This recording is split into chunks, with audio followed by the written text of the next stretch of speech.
2000 साल पहले भारत की भूमि पर एक ऐसा साम्राज्य था जिसकी सरहदें आज के ईरान से लेकर बंगाल की खाड़ी तक फैली थीं। मौर्य साम्राज्य, जिसने चंद्रगुप्त की तलवार और चाणक्य की बुद्धि से अखंड भारत का सपना सच किया था। सम्राट अशोक के काल तक आते आते यह साम्राज्य दुनिया की सबसे बड़ी शक्ति बन चुका था। लेकिन इतिहास का एक क्रूर नियम है, जिसका उत्थान हुआ है उसका पतन निश्चित है। अशोक की मृत्यु के बाद मात्र 50 वर्षों के भीतर ऐसा क्या हुआ कि इतना विशाल साम्राज्य ताश के पत्तों की तरह ढह गया? कैसे एक ब्राह्मण सेनापति ने अपने ही राजा का वध करके एक नए युग शुंग वंश की नींव रखी? आज हम जानेंगे मौर्य साम्राज्य के पतन और पुष्यमित्र शुंग के उदय की वो अनकही दास्तान, जिसने भारत के धार्मिक और राजनीतिक स्वरूप को हमेशा के लिए बदल दिया। 232 बीसीई में सम्राट अशोक की मृत्यु के बाद मौर्य वंश का पतन शुरू हुआ। अशोक ने अपने जीवन के उत्तरार्ध में धम्म और अहिंसा का मार्ग चुना था, लेकिन उनके उत्तराधिकारी कुणाल, दशरथ और संप्रति इतने सक्षम नहीं थे कि वे अहिंसा और प्रशासन के बीच संतुलन बना सके। इतिहासकारों का मानना है कि मौर्य साम्राज्य के पतन का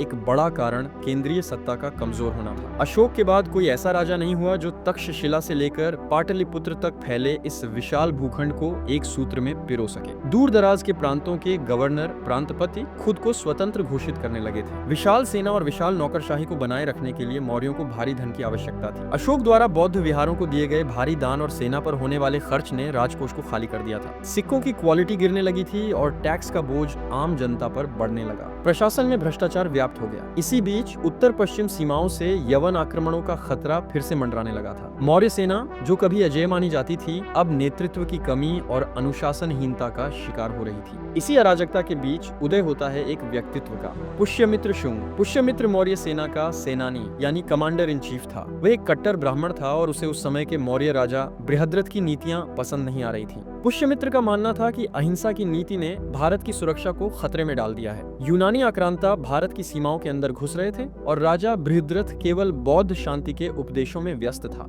सेना के भीतर असंतोष चरम पर था और सैनिक एक मजबूत नेतृत्व की तलाश में थे। साल था 185 बीसीई। स्थान पाटलिपुत्र का सैन्य परेड मैदान। अंतिम मौर्य सम्राट बृहद्रथ अपनी सेना का निरीक्षण करने आए थे। पूरी सेना कतार में खड़ी थी। अचानक सबके सामने सेनापति पुष्यमित्र शुंग ने अपनी तलवार निकाली और राजा बृहद्रथ का सिर कलम कर दिया। यह केवल एक हत्या नहीं थी, बल्कि एक तख्ता पलट था। ताज्जुब की बात यह थी कि किसी भी सैनिक या मंत्री ने पुष्यमित्र का विरोध नहीं किया। इसी के साथ 137 वर्षों से चला आ रहा मौर्य साम्राज्य हमेशा के लिए खत्म हो गया और शुंग वंश का उदय हुआ। पुष्यमित्र शुंग का सिंहासन पर बैठना भारत के इतिहास में ब्राह्मणवादी पुनर्जागरण माना जाता है। उसने मौर्यों की अहिंसा की नीति को त्याग कर फिर से वैदिक धर्म को स्थापित किया। पुष्यमित्र ने 2 बार अश्वमेध यज्ञ किए, जिसका प्रमाण हमें अयोध्या अभिलेख से मिलता है। पुष्यमित्र के शासनकाल में संस्कृत भाषा का फिर से उत्थान हुआ। प्रसिद्ध व्याकरण विद्वान पतंजलि, जिन्होंने महाभाष्य लिखा, पुष्यमित्र शुंग के ही समकालीन और उनके पुरोहित थे। पुष्यमित्र के सामने सबसे बड़ी चुनौती थी यूनानी आक्रमणकारी डेमेट्रियस और मिनेंडर। शुंग सेना ने सिंधु नदी के तट पर यूनानियों को करारी शिकस्त दी और उन्हें भारत से बाहर खदेड़ दिया। पुष्यमित्र ने यह साबित कर दिया कि भारत अब रक्षात्मक नहीं बल्कि आक्रामक रुख अपनाने के लिए तैयार है। बौद्ध ग्रंथों जैसे दिव्यावदान में पुष्यमित्र शुंग को